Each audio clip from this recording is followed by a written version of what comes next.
CBS 19 is staying on top of breaking news in Lindale, where strong winds helped fuel a fast-moving grass fire in Smith County this afternoon that has grown to 150 acres.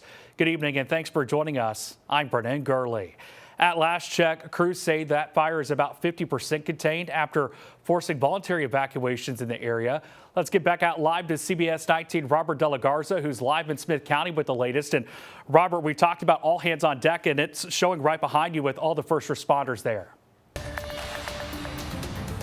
Yeah, Brendan, we decided to move down a little bit towards this command post, just where while that sun's coming down, but you can see just how serious the situation is with all these departments out here. I mean, we're talking about Lindale Fire, Smith County ESD2, but we do know that when we spoke to the Smith County Fire Marshal's office, it said that this fire started as a controlled burn that wasn't fully put out, and some of these winds today, they have kind of been on and off and slowed down a little bit, but while these gusts have been up to 35 miles an hour, at some points it's helped spread that fire quickly.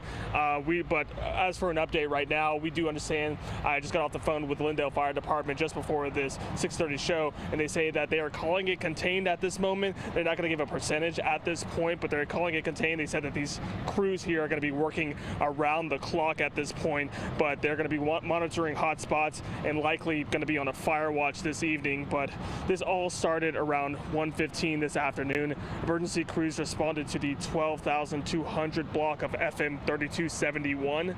ESD1 and ESD2 arrived to find fast-moving fires advancing toward homes. While bulldozers worked to cut containment lines, air tankers also dropped water from above. They say pilots were picking that water up from Palestine. Officials say that about a dozen to 15 homes were placed in danger. Crews made the call for a voluntary evacuation as a precaution. Let's listen in. The speed and the direction that it was going, the wind speed today, the fuel load on the ground, the topography, that was a decision made by some of the first arriving fire units, and I think it was the right decision, and you know, better safe than sorry, and I would do that every time.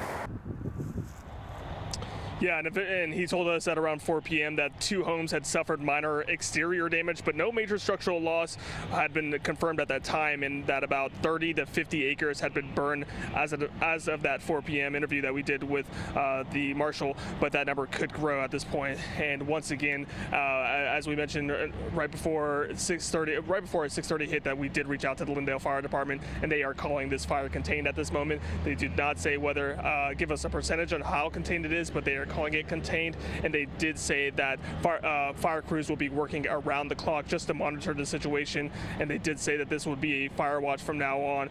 But as we did mention earlier, they did give a voluntary evacuation earlier this afternoon, and they're going to update the public whether it's going to be safe or not to come back to their homes through social media. So we'll continue to keep you updated. Brennan. Alrighty, Robert De La Garza, thank you.